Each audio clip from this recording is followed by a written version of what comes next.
Good afternoon, everyone. I'm Neil Love from Research to Practice, and welcome back to Year in Review. As today we talk about acute myeloid leukemia and specifically the rapidly evolving role of menin inhibitors in AML. We have a great faculty today, Dr. Amir Fathi from the Massachusetts General Hospital in Boston, and Dr. Eunice Wang from the Roswell Park Comprehensive Cancer Center in Buffalo, New York.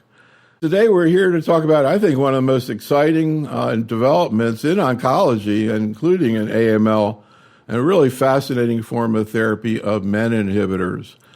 Just though we should note, too, that as in all of our work, we will be discussing the use of unapproved agents and regimens, so please check out the various package inserts for more information.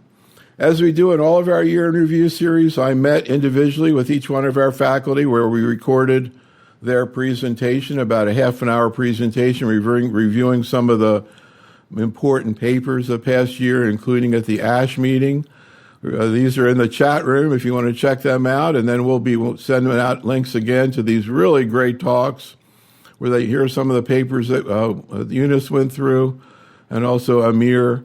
We're going to really take it to the next level today and talk about sort of what the implications of these data are, and also take the opportunity to update you on what's going on in general with AML and where menin inhibitors are fitting in and maybe are going to fit in the future. Here's where we're heading today. We're going to start out just talking about some basic biopharmacology and some, sort of major issues related to decision-making in the upfront and relapse setting for AML. Then we'll get into menin inhibitors first, single-agent menin inhibitors. This is what Eunice covered in her talk. We're going to actually take our time and go through differentiation syndrome, which is a big issue with menin inhibitors. Of course, we've already been dealing with that going back to APL with atrin, arsenic, IDH, etc. So we'll get in more depth into that.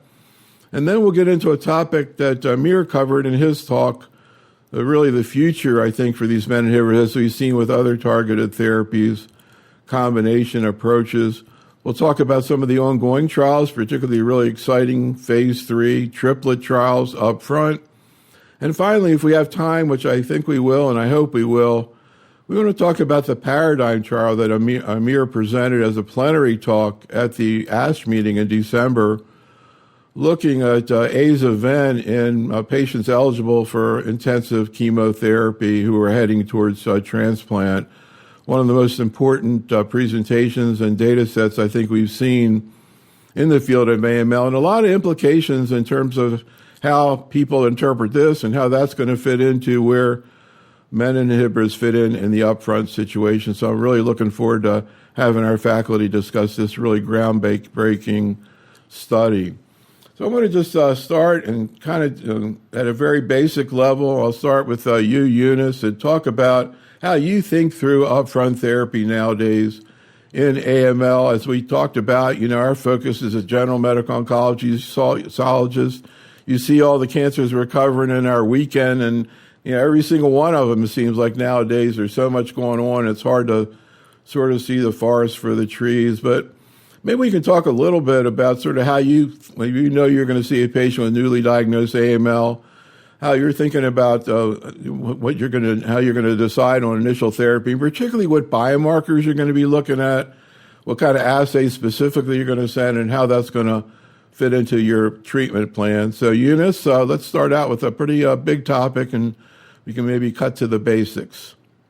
All right, great. Thanks, Neil. I really appreciate the opportunity. So when I am faced with a new patient with suspected acute myeloid leukemia, the first thing I'm going to do is assess the patient and the disease. So in terms of the patient, if this person has AML, are they fit for intensive chemotherapy? Now, we used to use an age cutoff, but I feel like in this day and age, it's a lot of just clinical judgment and shared decision making. Is this a person that you're going to give intensive 7+3 based therapy for? Are they fit for an intensive regimen? Are they fit for transplant? Or are they older, unfit, but comorbidities, not necessarily age related, that are going to make them not a transplant candidate and not an intensive chemotherapy candidate? And what are their goals in life?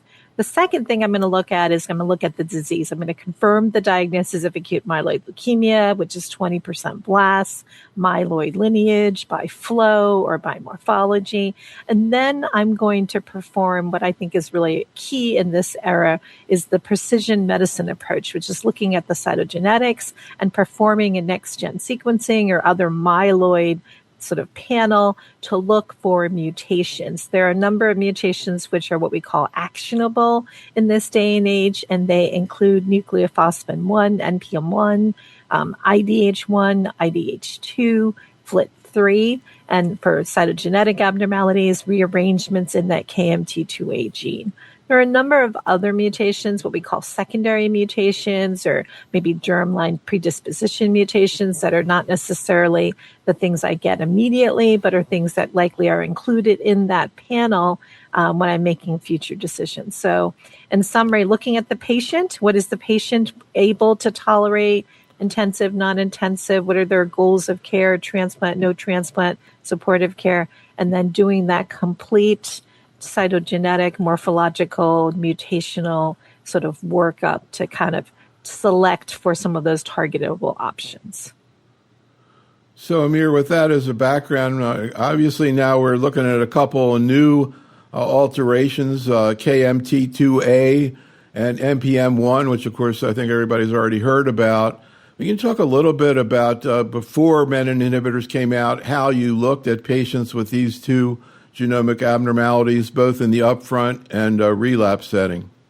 Well, I think NPM1 and KMT2A rearranged AML are two quite different subsets of AML. NPM1 mutated AML in younger patients is generally associated with a more favorable disease trajectory.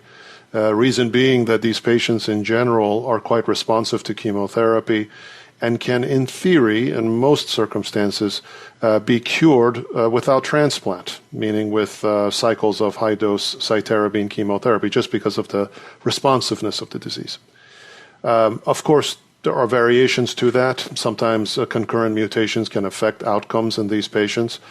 And certain forms of secondary AML or MDS-related AML can also have NPM1 mutations. So, but across the board, de novo AML with an NPM1 mutated sort of phenotype in general, if you're a younger patient, you may be able to be cured just with consolidative chemotherapy. Once the disease comes back in the relapsed form or refractory form, it's much harder, particularly in subsequent lines of treatment. For older patients with NPM1 mutations, it's a little bit more controversial. The majority of the data that we have with just favorable risk disease and cytarabine consolidation curing patients is with younger patients with higher doses of cytarabine, which you cannot give older patients in consolidation. As a result, many sites still transplant patients who are older but still induction eligible. How about azacitidine or decitabine and venetoclax? Generally speaking, we think that these patients who have NPM1 mutations also respond well to that regimen, but to date, that is not thought to be a curative regimen. Perhaps newer data will change that calculation. As far as KMT2A rearranged disease, that's a much uglier disease. I think both Eunice and I probably have had our share over the years of tough cases, patients presenting with very aggressive, hyperproliferative, high white count extramedullary disease. Many of these patients have secondary AML, meaning therapy-related AML from prior exposure to anthracyclines.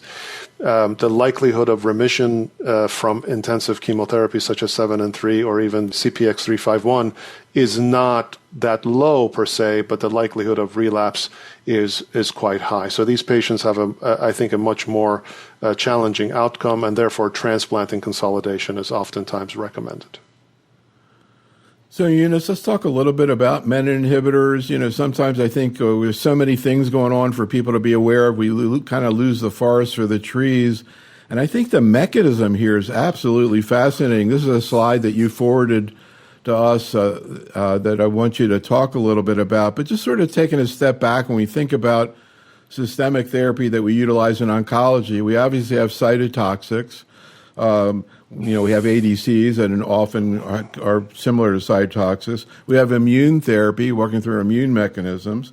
We have targeted therapy, in AML and other parts of oncology, including lung cancer.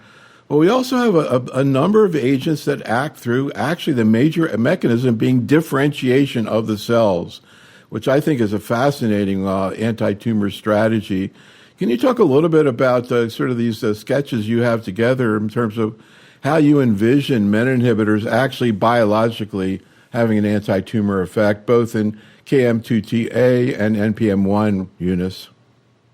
Yeah, so this is a little bit tricky because I feel like we are very simplistically always thinking, okay, you have a receptor, it's mutated, we're going to block it. And that's going to be the way that targeted therapy works. We saw that initially with BCR-ABL, with Gleevec. We've seen that with like Herceptin, targeting their aberrant Herceptin. But I think that the mechanism by which menin inhibitors work is a much more basic level. We know, for example, in KM2 rearranged, or used to be called mixed leukemia lineage gene rearrangements, that there is a translocation between the KMT2A or the chromosome 11 with another fusion partner that leads to this aberrant complex, right? And this complex encompasses that KMT2 gene or the MLL gene with another gene. And this actually creates a master transcriptome complex. It is a complex that interacts with DNA to upregulate numerous different transcriptome factors. This is at a basic DNA level. And those factors being upregulated are key to transforming a cell from just a normal hematopoietic stem cell to a leukemic stem cell. So those cells grow, they don't differentiate, they are activated, they proliferate, and they actually form leukemia cells. We've tried to target that master transcriptome complex for years by directly targeting it. We've not been able to do it. But what happens is menin is a really important factor. It's involved in multiple endocrine neoplasms, so it definitely triggers cancer and solid tumors. And the menin protein interacts with that KM2 rearranged master complex to promote leukemia. So instead of targeting the complex, we're actually targeting the interaction between menin and that complex. And that's a key interaction. If you block menin binding to that transcriptome and the DNA, then you can downregulate all of those different factors. And that leads the leukemia cells that are stuck in that immature, undifferentiated state to progress into differentiation, just like we see with acute promyelocytic leukemia, and then those cells undergo terminal differentiation. Now, it turns out that NPM1 mutant AMLs have very similar transcription factor profiles as KMT2A. And it turns out that the NMP1 mutation leads to biology that is also very dependent on the same genes and transcription factors and that same binding of menin to that KMT2A induced process. So we block menin and NPM1 mutant disease. We also get differentiation. So these are differentiation agents that target the underlying DNA. And I might mention that when I meet with the faculty separately, I also spend some time just chatting with them after their talk. And it was very informative when I met with both of you to try to kind of bring me more up to speed on this. And one of the things I realized when I was talking with Eunice, Amir, because I always kind of visualized that by causing differentiation, it was kind of making the cell normal. And correct me if I'm wrong, but kind of what she explained to me was that, yeah, it looks normal, but it still has this genomic abnormality, and actually the cells die. So again, anything you want to add to that? And also, Amir, any thought about using these type of agents outside of AML and other cancers? Well, I can answer one of those well, and perhaps the other not so well. But the first point of your question related to terminal differentiation and sort of that being a therapeutic approach to treatment is exactly right. This, there are certain targeted agents that mainly work on differentiation, and these cells differentiate into some terminal form, whether it's a monocyte or a neutrophil or a histiocyte even, and after a period die off, as opposed to a pure cytotoxic effect where you impact cell cycling or other potential DNA damage mechanisms. It's quite different, and the mechanism of response, therefore, is different, and the dynamics or timing of response are different. So I mean, we all know of cases where people, in the midst of differentiation syndrome, you get a rash and it's a neutrophilic infiltrate, and all the neutrophils have, let's say, FLT3 mutations or NPM1 mutations, or lung infiltrates have been also assessed and looked at in terms of more mature cells, finding FLT3 mutated neutrophils following use of FLT3 inhibitors. So that's quite intriguing and true. So terminal differentiation as a mechanism of cell death is definitely a part of it. As far as other diseases, my knowledge, I have to say, is quite limited. But I do know that there are other cancers that are also impacted by this specific overexpression of MEIS1 and HOXA9. And in certain solid tumors, there is interest in potentially looking at menin inhibitors as a therapeutic approach, either as a single agent or in combination. Beyond that, you're going to have to speak to a solid tumor specialist. Yeah, I think there's data in colorectal cancers. I think in really? GI cancers. Yeah, they're looking or at Eunice. this. I'm sorry. Sorry, just wanted to jump in. That I have heard that there are menin inhibitor studies being done in GI cancers, and there actually is menin inhibitors being studied in diabetes. Wow, interesting. Yeah. So we talked about these two alterations, KMT2A and NPM1, but it kind of reminds me a little bit of what we see with PARP inhibitors in solid tumors, where we know patients with BRCA 1 and 2 respond, but then there's these LOH scores where they get a score it seems like it predicts some benefit to treatment. And it looks like maybe these menin inhibitors, Eunice, are actually going to have activity beyond these two alterations. I think this is from a EHA paper looking at NUP98R. And we know for FLT3, there's a lot of interest looking at quizartinib in people actually without FLT3, but a FLT3 signature. So again, Eunice, can you talk a little bit about how far you think menin might go? Do you think there might be some type of a score that we might be looking up someday to try to predict benefit? Yeah, Neil, that's actually incredibly important. So yes, we think that these mechanisms are not restricted to just KMT2A or NPM1 mutant, but it may just be the tip of the iceberg. And even in early phase 1 studies of ziftomenib, there were a couple patients. I think Dr. Fathi had one of patients who did not have NPM1 or did not have KMT2A, but achieved CR, oftentimes for, I think, one patient had like 30 cycles of therapy.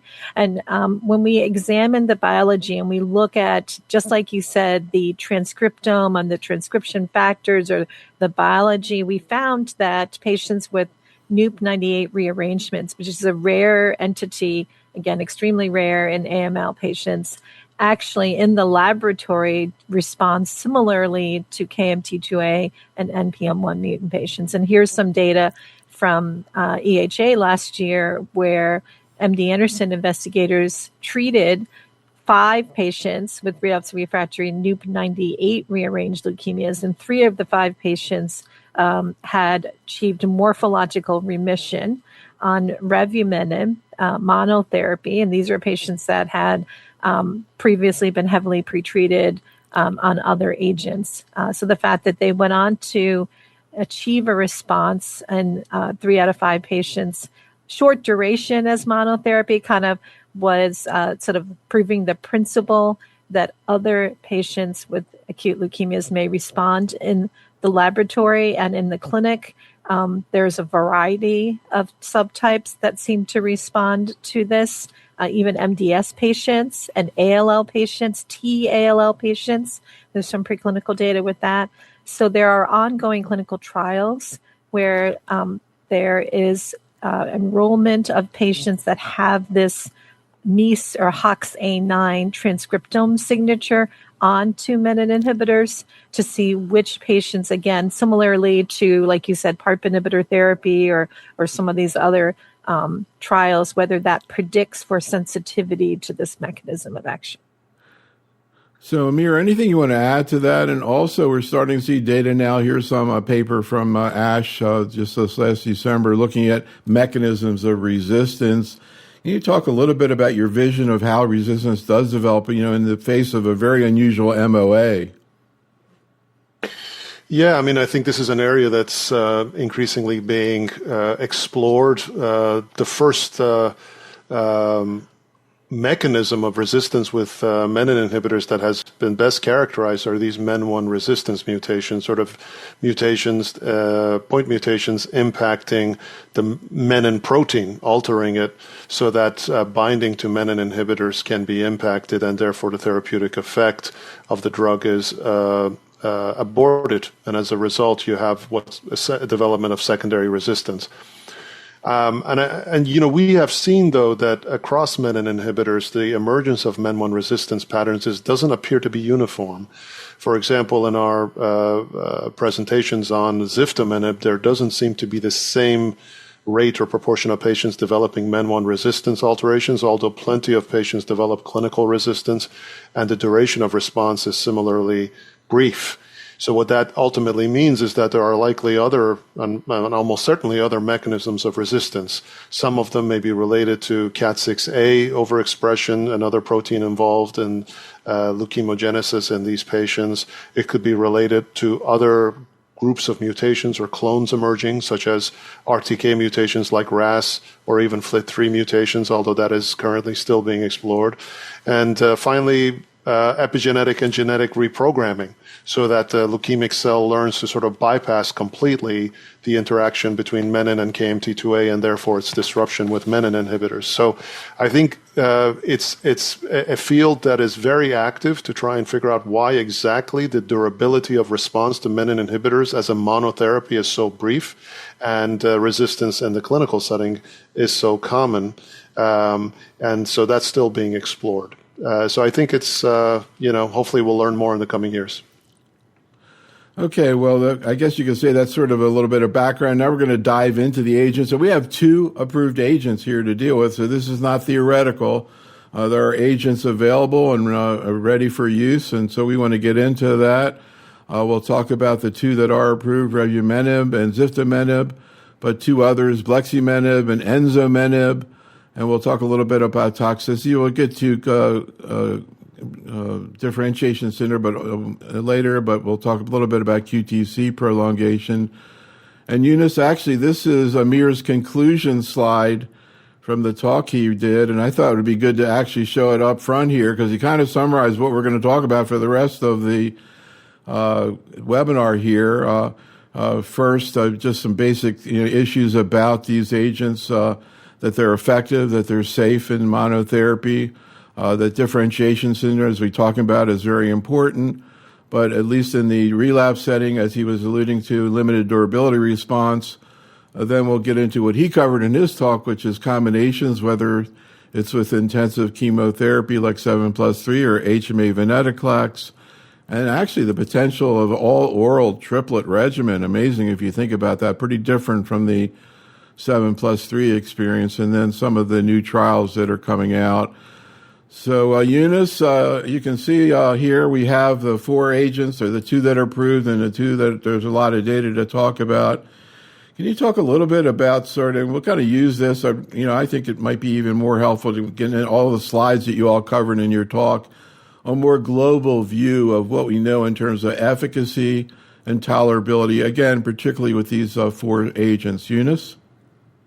So just starting with revumenib and ziftomenib, these are 2 agents that are both approved menin inhibitors for treatment of relapse and refractory patients with specific subtypes. So revumenib is approved in relapse and refractory KMT2A and NPM1 mutant disease. Its first approval in revumenib was based on the results of the Augment 101 phase 2 study that you're showing here. And you can see this was a heavily pretreated patient population. Many of these patients, extending all the way down to pediatric patients, had failed all conventional therapy. Many of them had prior transplant. Many of them had up to 7 prior lines of therapy. And you can see the response rate, the CR rate for this was 23%. But about 2/3 of patients did have some clinical benefit from the combination of the drug, whether it be morphological clearing or no count recovery. But the CR/CRi rate was still about 23%. But the feeling was that many of these patients that had achieved responses, even if they didn't achieve count recovery, were MRD negative in more than half of patients. And you can see that about a number of these patients were able to proceed on to allotransplant. Now, what were the side effects? Well, revumenib, the dose-limiting toxicity in early phase studies was QTc prolongation. So you can see that that was something that was definitely an issue in the phase 2 study. QTc prolongation was seen in about 30 or 40% of patients. And a certain percentage of those patients had grade 3 to even grade 4 events. So this was being found in about 30 to 40% of patients at some level. There is a black box warning with revumenib that if you have a QTc greater than 450, you're not eligible for this trial. They recommend patients that are on QTc prolonging medications that they can't stop taking also not be considered. Patients getting treated with revumenib have to have baseline EKG, weekly EKGs. There also was an incidence of about 20% of patients, 15-20% or more, having that differentiation syndrome, which is congruent with what we know is the mechanism of action and an on-target effect of these drugs. Similar data seen in NPM1 mutant relapsed refractory patients. Ziftomenib is approved only for patients with relapsed refractory NPM1 mutant disease. It's no approval for KMT2A. Very similar data, 20, 22, 23% overall response rates. Similar rates of differentiation syndrome occurring in about 20% of patients, many of which not grade 3 and above. Very little QTc prolongation, probably under 10%, 7 to 8% on the product insert. And both of these drugs having median overall survivor rates in the range of 4 to 6 months.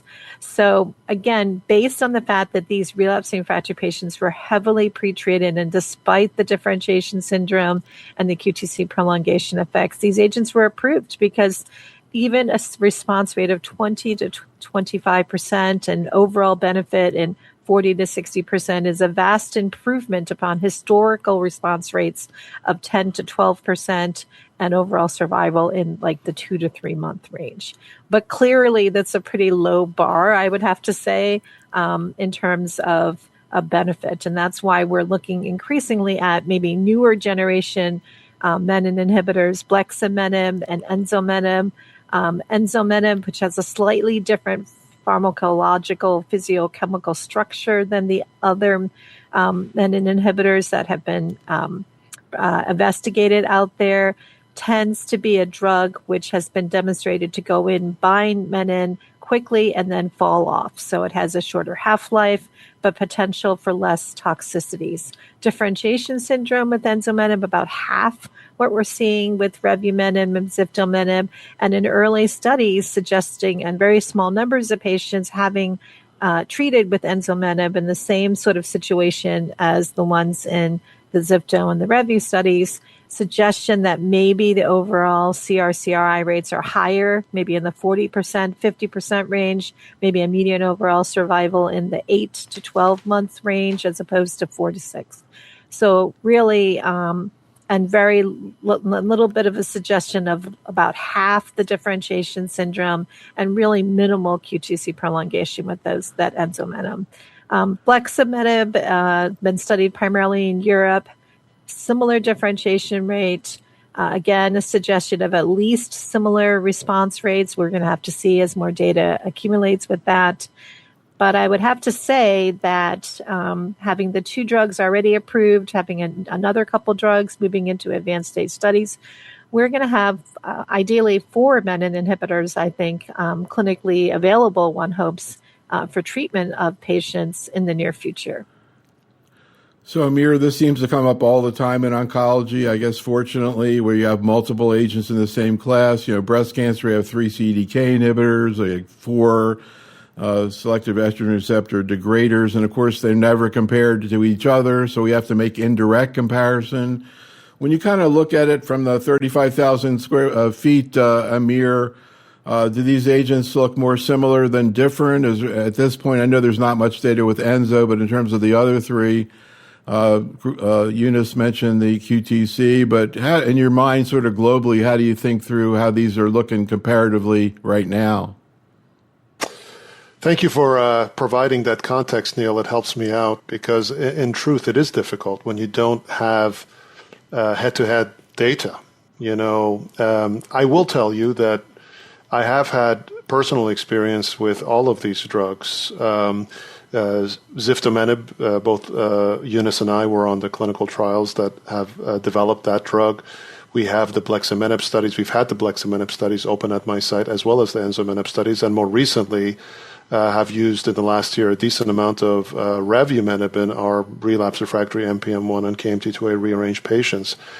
If I'm being personally, you'll get a varying opinion from different folks, but I think being honest with myself and being objective, I don't see currently a lot of evidence suggesting that there is a substantial difference in activity across these menin inhibitors.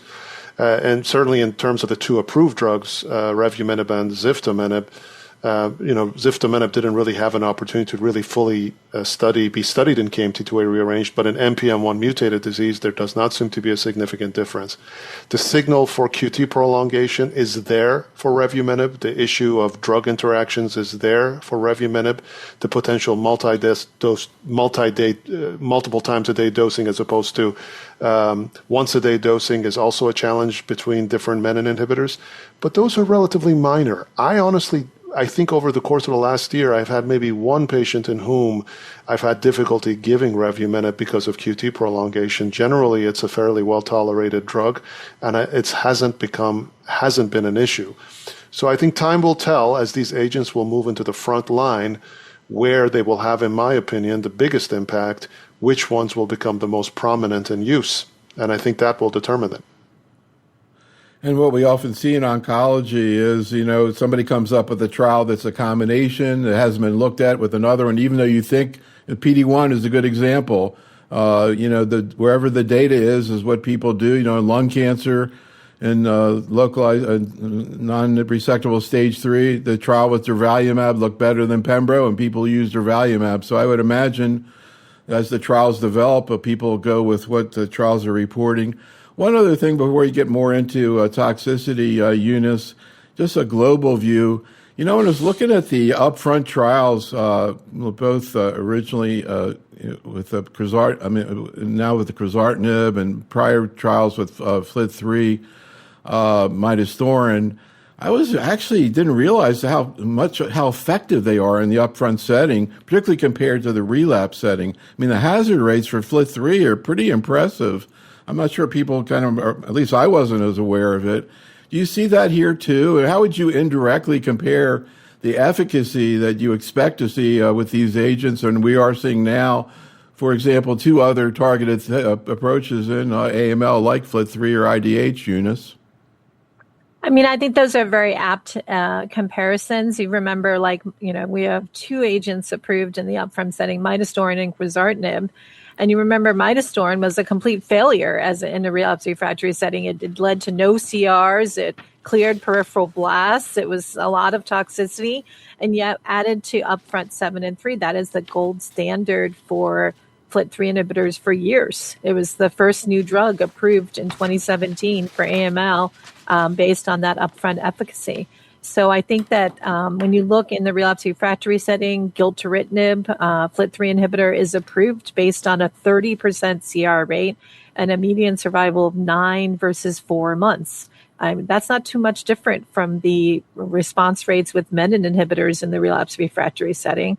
And so I would expect, given the success of FLT3 inhibitors in the upfront setting, that we're going to see similar increases. We've already started to see, as discussed by Amir in his portion of the talk, significant improvements, probably 20 to 30% improvement in overall response rates when adding the drugs to in the relapse refractory setting and a newly diagnosed setting to both Ven-Aza and 7+3. We're starting to see overall response rates of 80, 90% in the newly diagnosed setting, which is impressive. At least, I think the BEAT AML study looking at revumenib, ven, and AZA initially reported an overall response rate of 100% in KMT2A and NPM1 newly diagnosed older unfit patients. So I think you're right. I think I agree with Dr. Fathi as well as many of my colleagues that the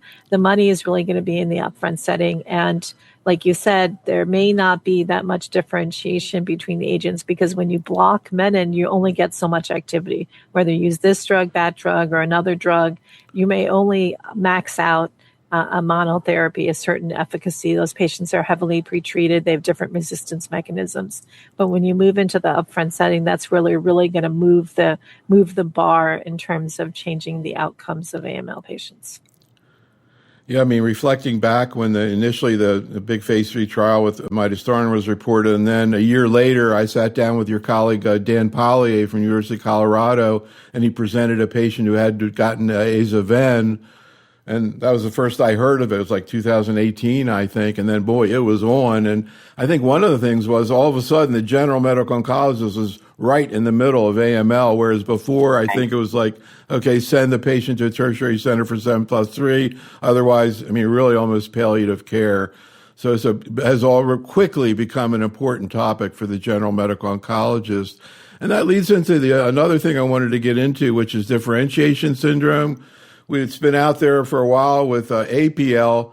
But Amir, can you kind of contrast a little bit about the type of differentiation syndrome you see with menin inhibitors in terms of the clinical presentation, how it compares to differentiation syndromes that you see with APL, IDH therapy, even FLT3, I guess, to some extent. What do we see with menin inhibitors comparatively, Amir? Well, the differentiation syndrome with menin inhibitors can be quite heterogeneous. It can sometimes mimic what we've seen with, ATRA and ATO and APL or IDH inhibitors in IDH mutated disease, the sort of the classic differentiation syndrome of weight gain, dyspnea, hypoxia, unexplained fevers, maybe some adenopathy. That's what we've seen. And although the timing between APL agents and IDH inhibitors may be a little bit different, they look very similar to one another. And they were very responsive to steroids. And oftentimes you didn't have to stop the offending agent. You could treat with steroids through it, and the patient would do fine, would do well. That same paradigm doesn't really apply, in my view, to menin inhibitors.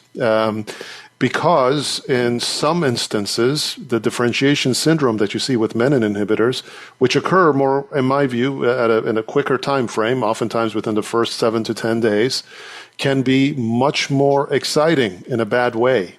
It can lead to clinical instability. It can lead to coagulation problems, DIC. It can lead to heart failure. I've seen heart attacks on certain scenarios. I've seen rapid rise in white count that cannot be controlled with hydrea and sometimes requires chemotherapy or leukapheresis. I've seen rampant rises in platelets that are difficult to control. And simply using steroids sometimes is not enough, but it's an important adjunct still to the treatment.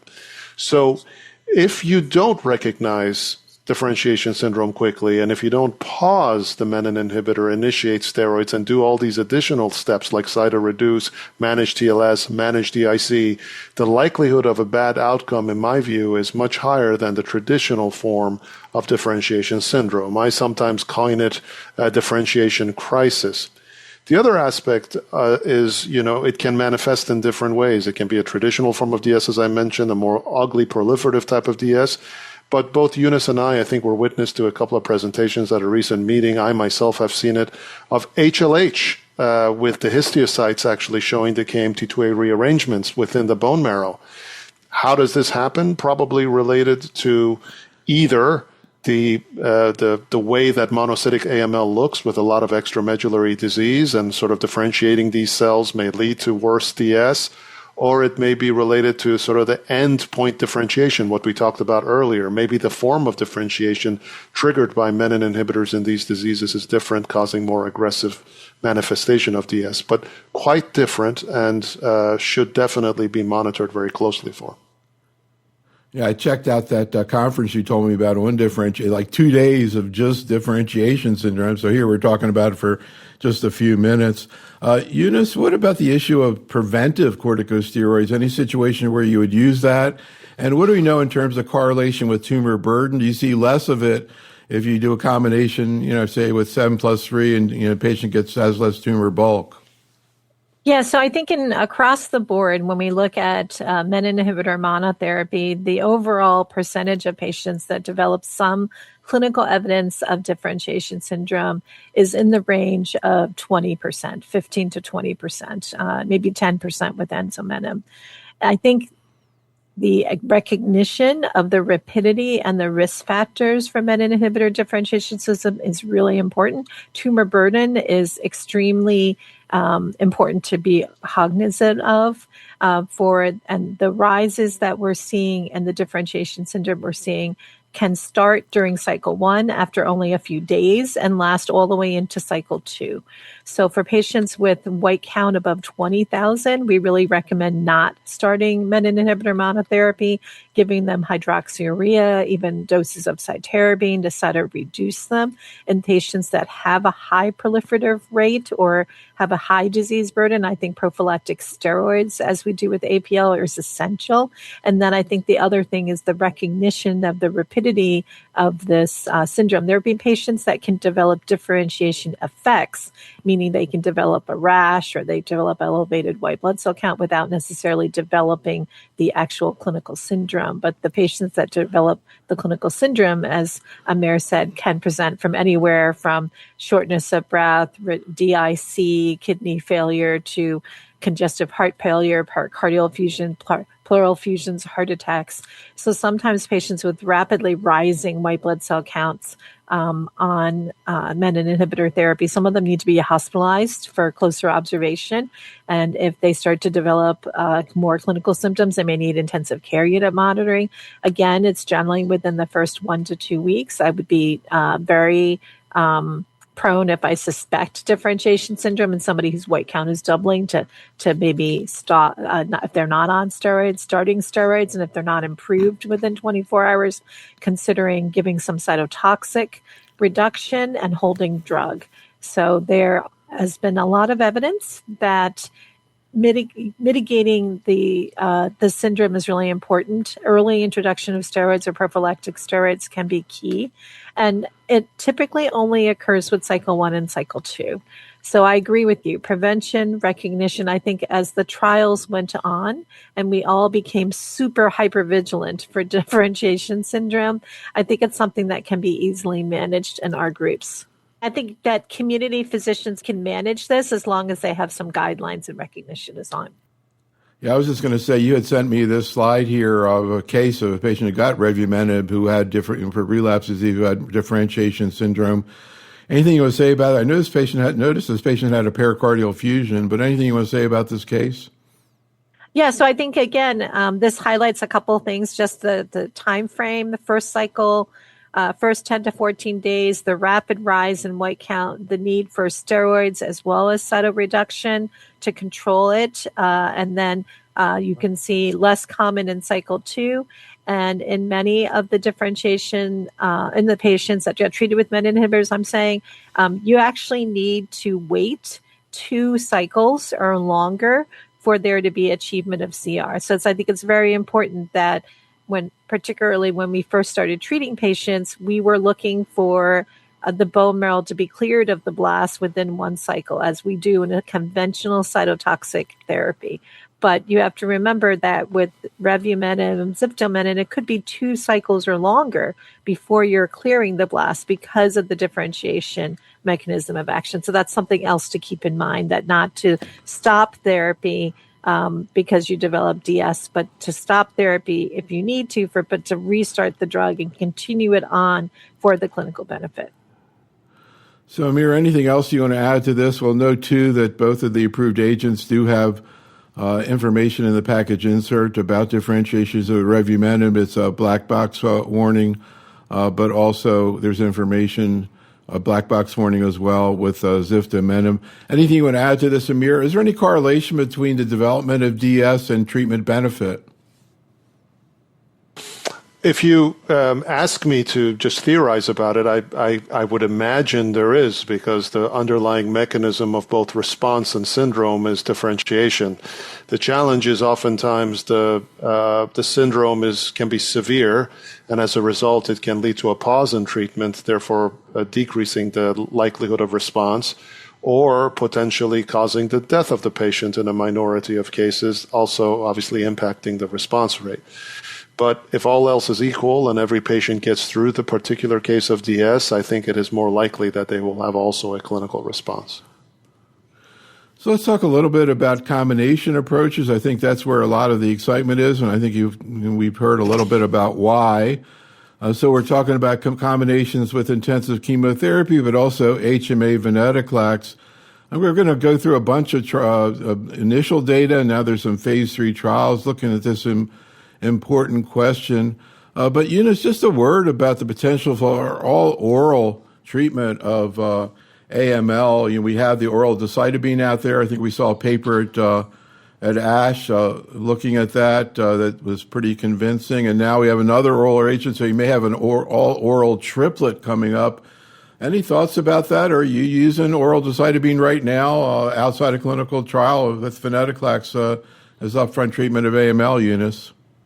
So we haven't outside of a clinical trial. I think most of the insurance companies in our area are not necessarily paying for oral decitabine in place of systemic HMA, but obviously it is something that our patients are increasingly asking for, particularly because those patients getting HMA ven-based therapies are older, unfit. They have difficulty, transporting themselves, and they have a back and forth, and that they think that moving forward, and if we are able to, I think that is probably going to be the standard of care.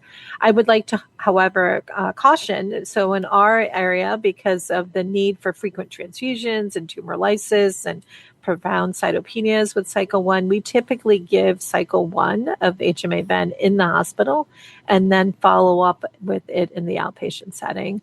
I think targeted therapies that are also oral offer the opportunity for patients to have increased quality of life, but they still require frequent monitoring and visits to just ensure that they're not developing further infections or cytopenia-associated adverse events. So, Amir, in your talk, you go through now the initial data that we're seeing in combination and now ongoing trials. Can you just kind of provide an overview of what some of the issues are? Here we see the Comet 007 trial that's going to look at ziftomenib plus 7 plus 3. Can you talk about this and some of the other ongoing trials and data that we have right now? Sure. I think pretty much all of the menin inhibitors that we have talked about today are undergoing two types of combination therapy investigations. One is the combination of the menin inhibitor with a 7 and 3 backbone, which is generally in the newly diagnosed setting, as you can see here in this slide. Most of these in the upfront setting show a very similar rate of composite remission, that top line there, of around 90%. Now, whether this is substantially different than what you would see with NPM1, which again is very responsive to treatment, we will have to see from phase 3 studies.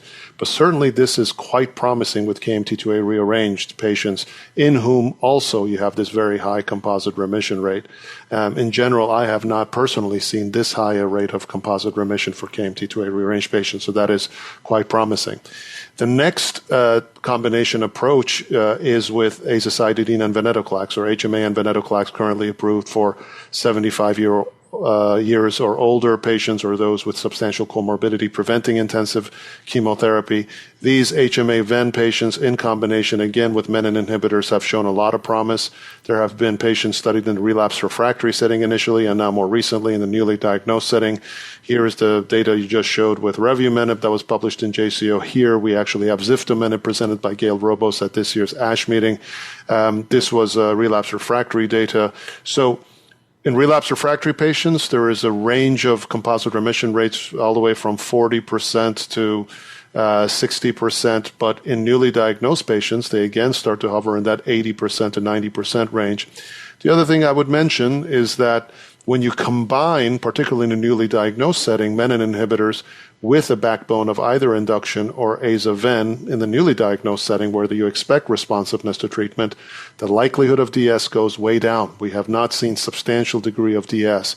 In a relapse refractory combination setting, we've seen a few, again, not as much as the monotherapy setting. So certainly concurrent treatment seems to decrease the burden of disease that would then be differentiated leading to the syndrome.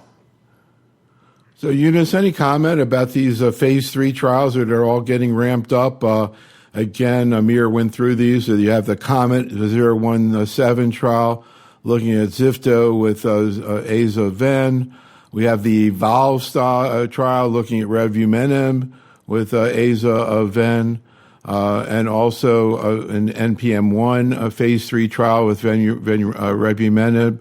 And also the Camelot study, a phase 3 trial as well, with bleximenib, again with aza-ven.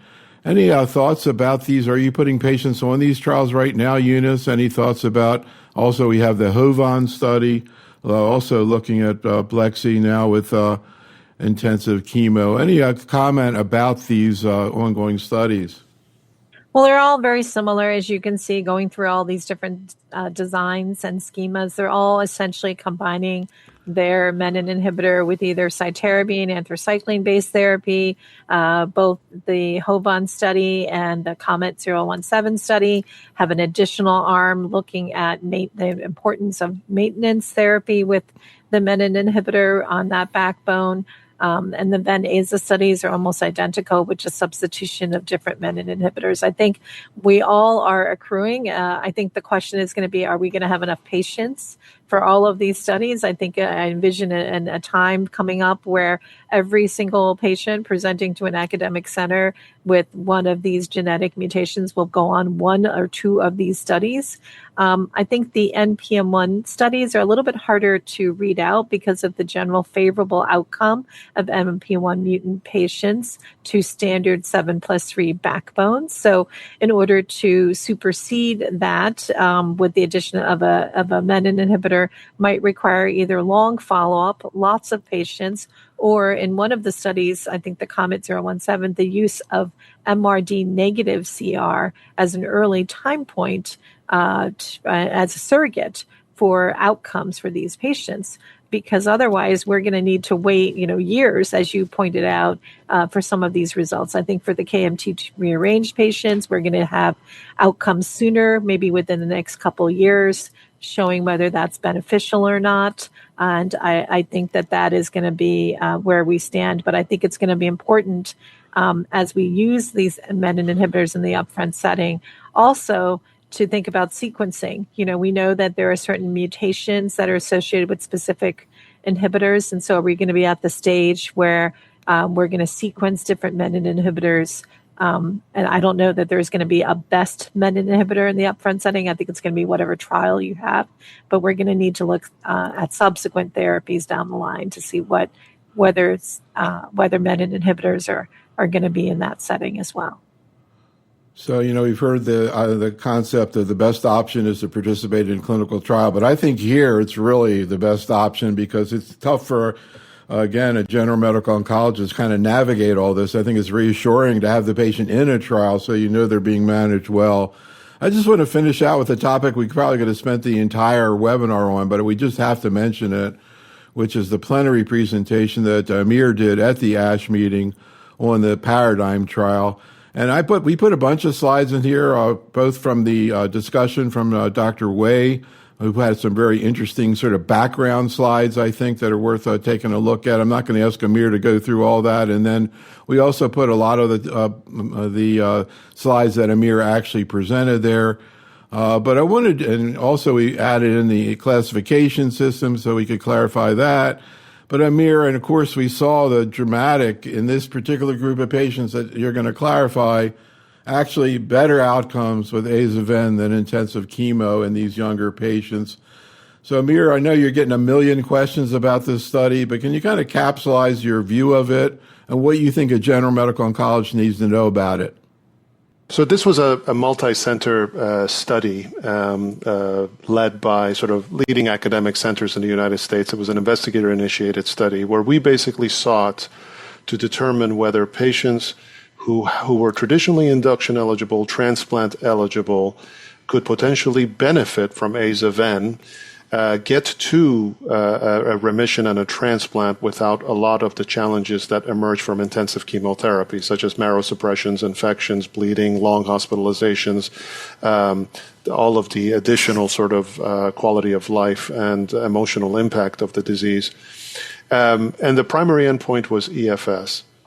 We found that aza-ven had displayed an improved event-free survival when compared to induction chemotherapy.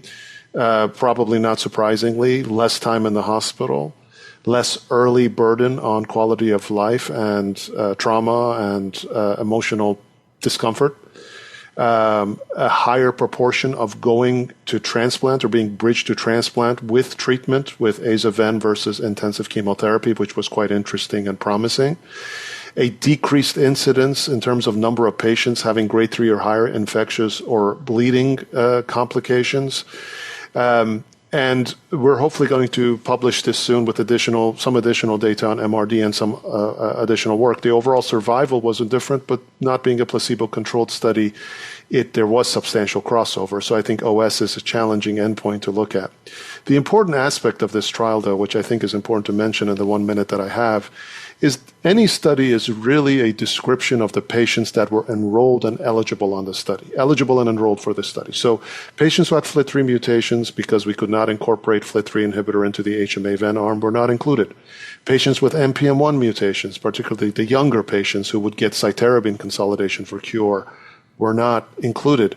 Patients with core binding factor in whom gemtuzumab ozogamicin is approved with intensive chemotherapy, but not with aza-ven. We could not randomize that to aza-ven, were not included. So many favorable risk patients were excluded. FLT3 mutated patients, which are the large component of intermediate risk disease, were excluded. This data does not apply to them. But what it does do is it does provide an entree for what I think Eunice was mentioning earlier of potentially triplet therapies, such as with FLT3 inhibitors, menin inhibitors for NPM1 mutated patients, even IDH inhibitors for IDH mutated patients, to be potentially looked at in younger patients in the future. So I was very happy to be a part of that presentation, and I hope it helps move the field along. Yeah, and I think Eunice was saying before, I don't know if you want to close out, Eunice, that docs in practice should not be interpreting it. You can just use 7+3 in all younger patients. Anything you want to add to that? Also, I know there's some debate about intermediate risk. I don't know if you want to comment on that, Eunice. Yeah, so I think as Amir pointed out, this was not a study that's looking at long-term outcome. This is not a study that's looking at comparing NLIS and aza-ven for older patients. This was specifically targeting younger fit patients, 3/4 of which had adverse cytogenetic risk, who were able to go to an allogeneic stem cell transplantation. The number of intermediate risks, even those that didn't meet all of those criteria that Amir listed, was maybe 13 or 15 patients in each of those different groups. So I'm a little wary about interpreting this data for intermediate risk, but it definitely gives us now confidence that younger fit patients with adverse cytogenetic risk or ELN 2022 risk categories can safely get aza-ven as an option for upfront therapy as a way to get them to that transplant. So for that, I think that we need to build on that and build on these triplet therapies moving forward. So Eunice and Amir, thank you so much. I'm really looking forward to Year in Review AML 2027. I can't imagine what's going to happen this year, but I know a lot. Audience, thank you for attending. Be safe, stay well, and have a great night. Thanks so much, Eunice. Thanks, Amir. Thank you. Thanks so much.